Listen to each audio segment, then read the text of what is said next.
आप देख रहे हैं अंतर्राष्ट्रीय न्यूज नेटवर्क। हम बनेंगे आपके आवाज में आपके साथ शन्नो खान। नहीं डालती नजर खबरों पर। जनपद तागर में अब नकली दवाइयां भी सप्लाई हो रही हैं। ये दवाइयां नकली जहां सप्लाई हो रही हैं, इससे तो लोगों की जान पर मुसीबत बनकर ही आ रही है। आपको बता दें कि बड़े पैमाने पर एंटीबायोटिक की नकली दवाइयां सप्लाई बराबर की जा रही हैं। औषधि केंद्र आड़ में आगरा में नकली दवाइयों की सप्लाई की जा रही है। टालीगंज जन औषधि केंद्र से हुई थी नकली दवाइयों की सप्लाई।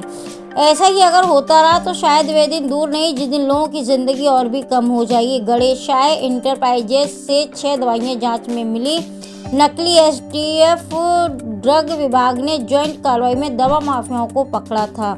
लैब में जांच के दौरान उक्त दवा को नकली पाया गया। एसटीएफ ने अनुराग कौशल को माल सहित किया था गिरफ्तार।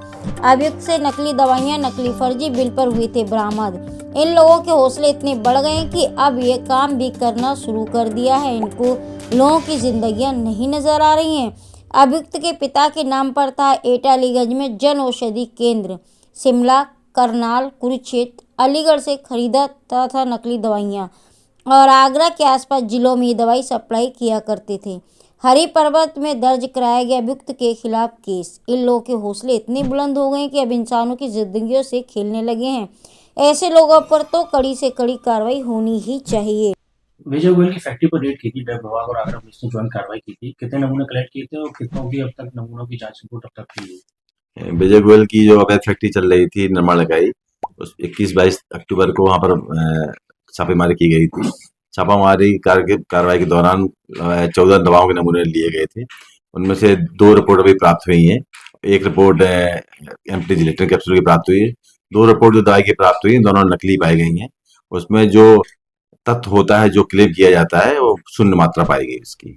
अच्छा सर, ये किस तरह की दवाएं थी और कहाँ सप्लाई की जा रही थी, कुछ इसमें कोई जानकारी तो नहीं?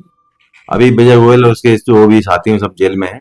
जेल से रिहा होने के बाद या जमानत पर आने के बाद उनकी विवेचना की जाएगी और उनसे पूछताछ की जाएगी कि उनके द्वारा ये दवाई कहाँ कहाँ सप्लाई की गई है और कितनी मात्रा में की गई है और जो माल लाए गए थे कहाँ से इन्होंने माल लाए थे। जो जांच नमूनों की रिपोर्ट आई है, क्या उसके बाद अब ड्रग एक्ट में मुकदमा दर्ज कराया जाएगा? हाँ, उसकी विवेचना की जा रही है। इस विवेचना और जो दवा के नमूने आए हैं, सैंपल की रिपोर्ट आई है, उसमें लोगों नील कंटेंट आए हुए हैं। उस पर औषधि अधिनियम के तहत माननीय न्यायालय में बात दायर किया जाएगा।